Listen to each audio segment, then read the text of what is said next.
Hi, welcome back to HardReset.Info channel. In this video, I will show you how to use PayPal for App Store purchases. Let's open settings on your device, and at the top, tap your name, which is your Apple ID.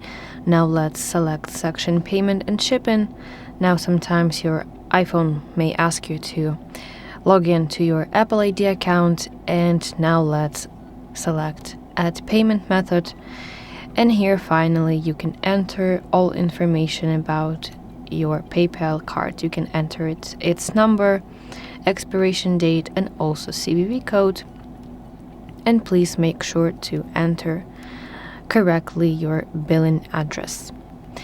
Once you set up your PayPal for App Store, PayPal will become your default payment for all Apple ID purchases, including applications, in-app purchases, music, subscriptions, etc.